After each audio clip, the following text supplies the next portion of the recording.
What's going on, guys? Welcome back to RC Everyday. So I've had a little break from the Redcat hauler, and now it's time to paint this trailer up.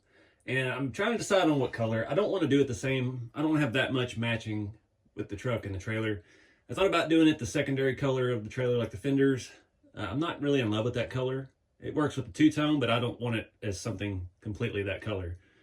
So I don't know what I'm going to do yet, but we're going to paint this, just the Lexan parts, obviously, just like we did the truck. I don't have any interest of changing the bed floor. I like this as a fully functional working tow truck and trailer because I've got all these rat rods to haul around. And yeah, doing stuff to the bed floor, you're going to make it harder to get your straps and all your stuff in. I just don't want to mess with that. I want it to still be a functional tow truck, I guess, for my functional scale shop. Just playing out the delusion, I guess. But I've got the light kit here. This one ought to be pretty simple to install compared to the truck. Just got the side marker lights and tail lights only. And yeah, there's a lot less going on underneath the trailer than there was with the truck. So you probably won't have to pull the trailer off of the chassis at all. But I'm going to start tearing this thing down. We've just got the same amount of screws, just about as the truck. And all the Lexan pieces come off pretty easily. If you saw any of my reels or Instagram or TikToks, when I first did the air ride on this, which if you haven't seen that, try to remember to put a link below to that or above or somewhere. Converted this to actually have a servo suspension, just like the truck. And I dropped the side. I was trying to mock it up. It was late at night. And I had it just sitting up there, and it stayed really good until the suspension let out. And then it fell off in the floor, so the other bed side is scratched up pretty good. So we definitely got to repaint it anyway. So yeah, I'm going to tear it down. We're going to remove the marker lights and start scuffing the Lexan and get some primer down, and then hopefully by then I can decide on the color.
Alright guys, I've got the wiring pretty much run for the light kit and got the rear tail lights installed. These reverse lights should work with the reverse lights on the truck. It did come with this adapter, so you can have this hook up to a standard servo thing if you're running it on a different vehicle. Hopefully we got enough slack.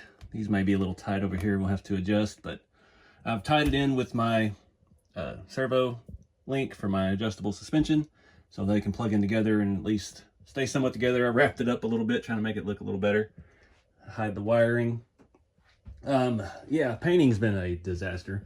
So we've talked about it in other videos and on Facebook recently. This Rust-Oleum paints have just gone terrible.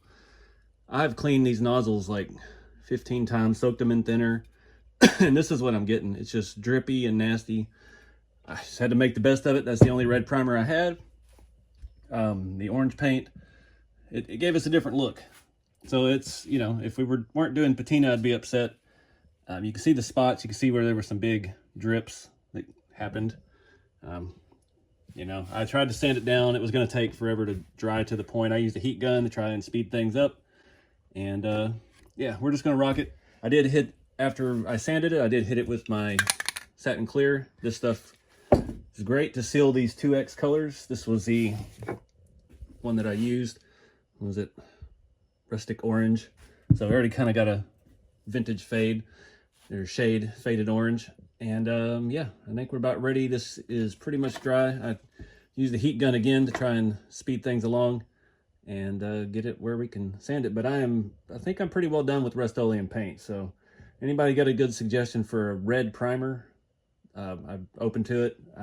Yeah, I thought these professional ones had been better, so I started using those, and then yeah, this is what I'm getting, just garbage.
Alright guys, I got the trailer back together. I remember in the video where we put the servos on it, we needed to readdress the shock mounts, and that's where we're at now. My right side, the flex in it is too much. We've got a terrible lean on the trailer, so we've got to deal with it now. So I'm going to disconnect all of this again. And it's not that easy to deal with this. This thing is huge. I had to clear off the counter here in the shop. This is about half the length of the counter, so I've got to address the suspension on this trailer. And we just need to reinforce the lower shock mounts, attach them directly to the axle. The way we've got them spaced out just isn't going to be able to carry the weight over time. It's flexing and flexing, and now our right side is softer than our left. So let's take this back apart, go in there and look at it.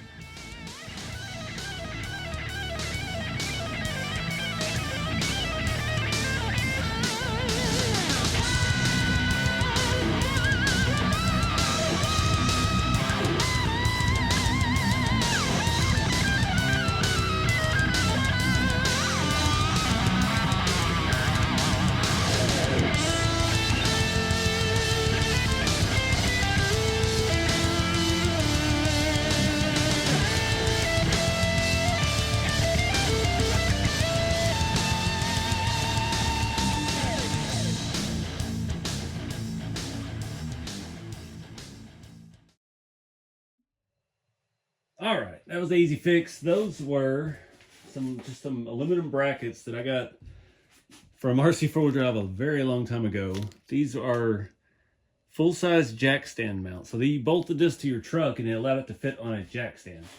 And I just saw some pieces of aluminum that were on clearance. And bottom, I've had a couple sets of those sitting around because it had screws going in one side and screws going in the other. It was like a servo mount kind of roundabout. And I just figured that'd be handy one day.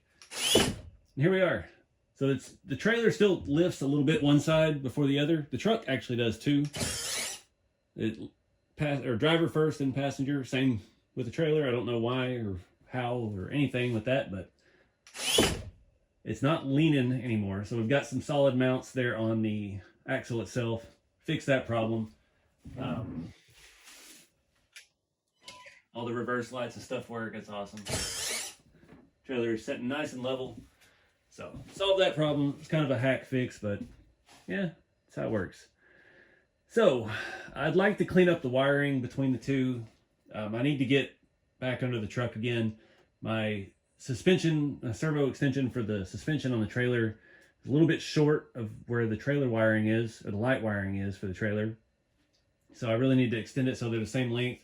I want to wrap them in that tape and kind of clean it up a little bit. I did one thing wrong. I routed all of the wires to the trailer down the passenger side of the truck, and not thinking about it, I had the trailer upside down. I routed everything up the driver's side, so they're kind of crisscross there at the middle. But, you know, it gets the job done. It's not in a bind. It'll turn and clear and everything like it needs to. It's still just crazy how big this thing actually is, having all this together. I think the orange complements the green really well. I wanted something different. I didn't want to do too much of the same because, I mean, that Ratrod's got seafoam green. That one's got seafoam green and darker green, which is kind of the same green the fenders are on the truck. So I didn't want to do a whole bunch of green. Do something in there to mix it up a little bit, add some more color. Also, I did figure out one thing with the truck. I was having some issues with the cab not sitting down all the way, and that was because of the wiring. After we added the wiring for my extension for the servo trailer suspension, then we added their wiring kit, which adds a whole bunch of Y adapters and a whole nother box under there. And then I wrapped the wiring, the light wiring from the trailer to connect to the control box, which is underneath the seat. It was just a little bit too much. So I had to reroute some stuff and just kind of move it around.